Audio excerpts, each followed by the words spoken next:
Hello viewers, কেমন আছেন আপনারা? আশা করি সবাই ভালো আছেন। আজকের বাংলা টিউটোরিয়ালে আপনাদেরকে বলবো কিভাবে পি ট্যাক্স অর্থাৎ প্রফেশন ট্যাক্স আপনি নিজে থেকেই ঘরে বসে পে করতে পারবেন, যেটি একদম সহজতম পদ্ধতি। তো চলুন শুরু করা যাক। আপনারা যারা আমার চ্যানেলটি এখন সাবস্ক্রাইব করেননি, আমার চ্যানেলে এসে সাবস্ক্রাইব বাটনে ক্লিক করে আমার চ্যানেলটিকে সাবস্ক্রাইব করে নিন এবং ঘন্টা বাটনে ক্লিক করে নিন সবার আগে ভিডিও পেতে। আজকে আপনারা শিখবেন কিভাবে পি ট্যাক্স পেমেন্ট করবেন। তো এর জন্য একটি ওয়েবসাইটে আসতে হচ্ছে। ওয়েবসাইটটি হচ্ছে www.wbcomtax.nic.in। তো পি ট্যাক্স পেমেন্ট করার জন্য এই ওয়েবসাইটে আপনাকে এনরোলমেন্ট আইডি দিতে হয়। তো এনরোলমেন্ট আইডি আপনি কীভাবে বানাবেন তার জন্য আমার একটি টিউটোরিয়াল রয়েছে গত দিনের, আপনি সেটিকে ফলো করতে পারেন। How to register profession tax enrolment, অর্থাৎ কীভাবে প্রফেশনাল ট্যাক্সে এনরোলমেন্ট করবেন সেটি আপনি এই ভিডিওটি দেখে আপনি নিজেই করে নিতে পারবেন। চলুন শুরু করা যাক। আপনারা এই ওয়েবসাইটে আসার পরে ই সার্ভিস নামে অপশানটি দেখতে পাচ্ছেন। এখান থেকে আপনাদেরকে যেতে হচ্ছে ই পেমেন্ট। ই পেমেন্টে আসার পরে এরকম দুটি অপশান দেখতে পাবেন, একটি হচ্ছে পিটি ই পেমেন্ট এবং অপরটি হচ্ছে জিআরআইপিএস অর্থাৎ গভর্নমেন্ট রিসিপ্ট পোর্টাল সিস্টেম। এই জিআরআইপিএস এই অপশানটিতে আপনি ক্লিক করবেন। এই অপশানটিতে ক্লিক করার পরেই আপনি আরও একবার এই বাটনে ক্লিক করবেন যে কীভাবে কমার্শিয়াল ট্যাক্স পেমেন্ট করা হবে। এই অপশানটিতে আরও একবার ক্লিক করবেন। ক্লিক করার পরে আপনার সামনে এই উইন্ডোটি ওপেন হবে যেখানে বলছে payment of tax and non tax revenue. এই বাটনে আপনাকে যেতে হচ্ছে।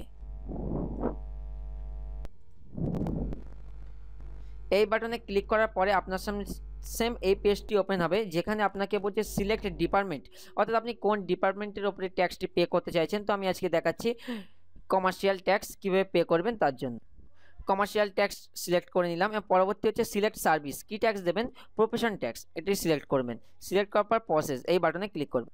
ক্লিক করার পরে আপনার সামনে এই পেজটি ওপেন হবে যেখানে ডিপোজিটার নেম অর্থাৎ ডিপোজিট কে করছে তার নাম এখানে এন্টার করতে হবে।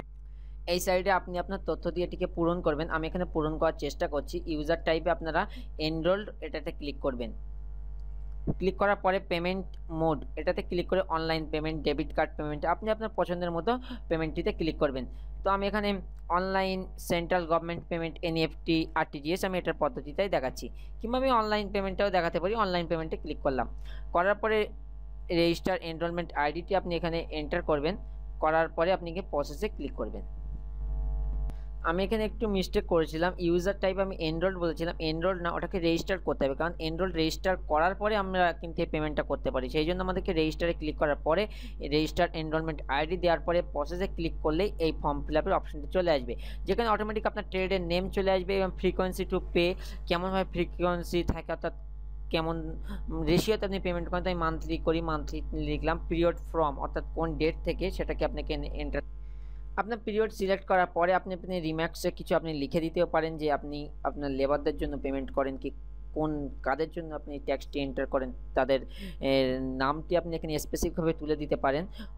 তুলে দেওয়ার পরে আপনি এখানে সার্ভিস টাইপে আপনি পি ট্যাক্স সিলেক্ট করবেন। করার পরে এনরোলমেন্ট নম্বর অটোমেটিকলি চলে আসবে। আসার পরে আপনি প্রফেশন ট্যাক্স এটাতে আপনি আরও একবার ক্লিক করবেন।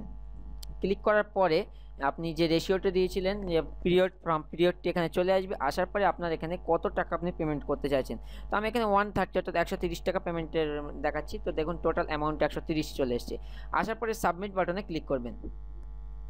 সাবমিট বাটনে ক্লিক করার পরে আপনি কনফার্ম ফলোইং ইনফরমেশন, আপনি যে ইনফরমেশনগুলো দিয়েছেন সেটিকে আপনাকে কনফার্ম করে নিতে বলছে আরও একবার যে সঠিক হয়েছে কিনা সেটি আপনি দেখে নেবেন। দেখে নেওয়ার পরে আবারও কনফার্ম বাটনে ক্লিক করবেন। কনফার্মে ক্লিক করার পরে দেখতে পাচ্ছেন এখানে অনেকগুলো ব্যাংকের অপশন রয়েছে, অর্থাৎ আপনি কোন ব্যাংকের মাধ্যমে টাকাটি পে করতে চাইছেন। তো আপনি সেই ব্যাংকের ওপরে সিলেক্ট করে নেবেন। তো আমি যদি একটি সাপোজ ব্যাংক অফ ইন্ডিয়া আমি সিলেক্ট করি, বলছে আর you sure to bank of ইন্ডিয়ার মাধ্যমে পেমেন্ট করতে চাই কি না, আমাকে একটি কনফার্মেশন চাইছে। তো আমি ইয়েসে ক্লিক করলাম। ক্লিক করার পরে আপনি এই অপশনটি দেখে রাখুন। এখানে এসে আপনাকে আবার ক্লিক করতে হচ্ছে go to bank of India for online payment, এটিতে আপনি আরও একবার ক্লিক করুন।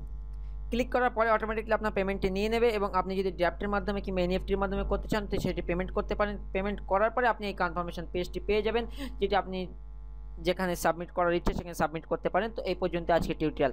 তো আমার টিউটোরিয়াল যদি ভালো লেগে থাকে অবশ্যই আমার চ্যানেলটিকে সাবস্ক্রাইব করবেন। সাবস্ক্রাইব করার জন্য আমার চ্যানেলে এসে এই সাবস্ক্রাইব বাটনে ক্লিক করে আমার চ্যানেলটিকে সাবস্ক্রাইব করতে থাকবেন।